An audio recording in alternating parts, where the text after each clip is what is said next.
Aadmi party ప్రస్తుతం గతంలో ఎన్నడూ లేనంత సంక్షోభంలో కొట్టుమిట్టాడుతోంది. ఆప్కు చెందిన 7 రాజ్యసభ ఎంపీలు బీజేపీలో చేరడం కేజ్రీవాల్ కు గట్టి ఎదురుదెబ్బగా విశ్లేషకులు అభివర్ణిస్తూ ఉన్నారు. బీజేపీకి బి టీమ్ గా ఆప్ మారిందని కాంగ్రెస్ ఆరోపిస్తోంది. బీజేపీలో ఆప్ ఎంపీల విలీనంతో కేజ్రీవాల్ నిజస్వరూపం బయటపడిందని కాంగ్రెస్ చేసిన ఆరోపణలు హాట్ టాపిక్ గా మారాయి.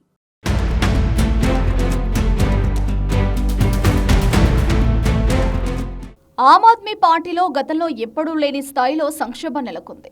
ఆప్నకు చెందిన 7 రాజ్యసభ ఎంపీలు బీజేపీలో విలీనం కావడం ఆ పార్టీకి గట్టి షాక్ అని చెప్పొచ్చు. రాఘవ్ చద్దా సహా పలువురు కీలక నేతలు ఆప్ను వేడి బీజేపీ గూటికి చేరడం కేజ్రీవాల్ కు పెద్ద షాకే. అయితే దీనిపై స్పందించిన కేజ్రీవాల్ ఇది బీజేపీ బెదిరింపు రాజకీయాలకు నిదర్శనమని, కేంద్ర దర్యాప్తు సంస్థలను అడ్డుపెట్టుకుని బెదిరింపులకు గురి చేయడం ద్వారా తమ పార్టీ నేతలను చేర్చుకుని తమను రాజకీయంగా దెబ్బకొట్టే ప్రయత్నం చేసిందని కేజ్రీవాల్ ఆరోపించారు. 7 రాజ్యసభ ఎంపీలు పార్టీని వేయడం అంటే మామూలు విషయం కాదు. ప్రస్తుతం ఆపున్న పరిస్థితుల్లో ఇది ఆ పార్టీకి పెద్ద ఎదురుదెబ్బ. అయితే ఈ అంశంపై ఇప్పుడు రాజకీయ దుమారం కొనసాగుతోంది. ఆప్నకు చెందిన 7 రాజ్యసభ ఎంపీలు బీజేపీలో విలీనం కావడంతో ఆమ్ ఆద్మీ కన్వీనర్ కేజ్రీవాల్ నిజ స్వరూపం బయటపడిందని కాంగ్రెస్ ఆరోపించింది. ఆ పార్టీ బిలియనీర్ల పార్టీ అని, డబ్బు ఉన్నవారికి రాజ్యసభ సీట్లు కేటాయించిందని కాంగ్రెస్ ఆరోపించింది.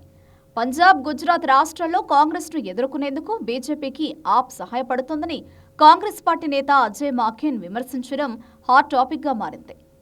పంజాబ్ అసెంబ్లీ ఎన్నికల్లో కేవలం 6% ఓట్లు సాధించిన బీజేపీ ఆప్ ఎంపీల చేరికపై ఏం సమాధానమిస్తుందని ప్రశ్నించారు. బీజేపీకి Aam Aadmi party B team అని తమ పార్టీ ఎప్పుడూ చెబుతూనే ఉంటోందని అజయ్ మాకెన్ గుర్తు చేశారు. ఆమ్ ఆద్మీ పార్టీ పేరును అరబ్ ఆద్మీయోంకా పార్టీగా మార్చారని అజయ్ మాకెన్ విమర్శించారు. డబ్బు కోసం ప్రశాంత్ భూషణ్, అశుతోష్, యోగేంద్ర యాదవ్లకు రాజ్యసభ సీట్లు ఇవ్వలేదని అజయ్ మాకెన్ చేసిన ఆరోపణలు రాజకీయ వర్గాల్లో చర్చనీయాంశంగా మారాయి.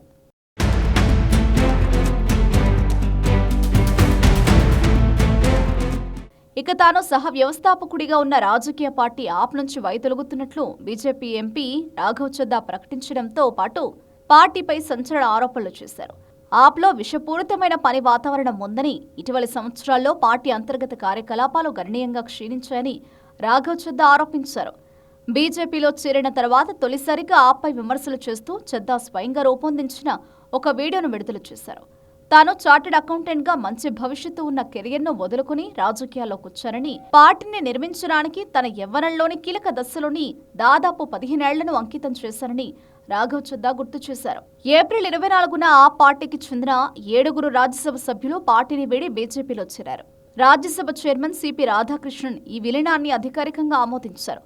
రాజ్యాంగంలోని 10వ షెడ్యూల్ ప్రకారం 3/2 సభ్యులు విడిపోతే అది అనర్హతకు దారి తీయదు. కాబట్టి ఈ ఎంపీల పదవులు సురక్షితంగా ఉన్నాయి. బీజేపీ తన ఆపరేషన్ లోటస్ ద్వారా తమ ఎంపీలను ప్రలోభాలకు గురిచేసి లాక్కుందని ఆప్ నేత సంజయ్ సింగ్ ఆరోపించారు.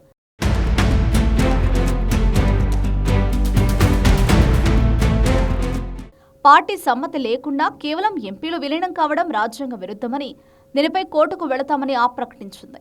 గుజరాత్, పంజాబ్ వంటి రాష్ట్రాల్లో ఆప్ ఓట్లు చీల్చడం వల్ల కాంగ్రెస్కు నష్టం జరిగి బీజేపీకి పరోక్షంగా లబ్ధి చేకూరుతుందనేది కాంగ్రెస్ ప్రధాన వాదన.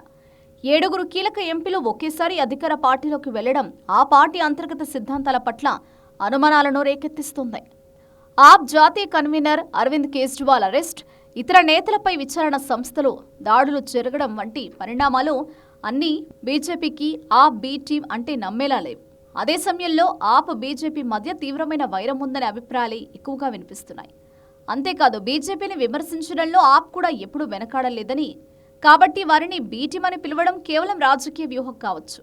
ఏదేమైనా ఆప్ ఎంపీలు బీజేపీలో చేరడంతో రాజ్యసభలో ఆప్ బలం 10 నుండి 3కి పడిపోగా బీజేపీ బలం 113కి చేరింది.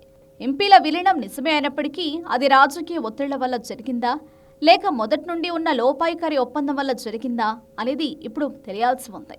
ప్రస్తుతం ఈ వ్యవహారం న్యాయస్థానం వరకు వెళ్లే సూచనలు కనిపిస్తున్నాయి. మరోవైపు ఇదే అంశంపై రాజకీయ దుమారం కూడా కొనసాగుతుంది.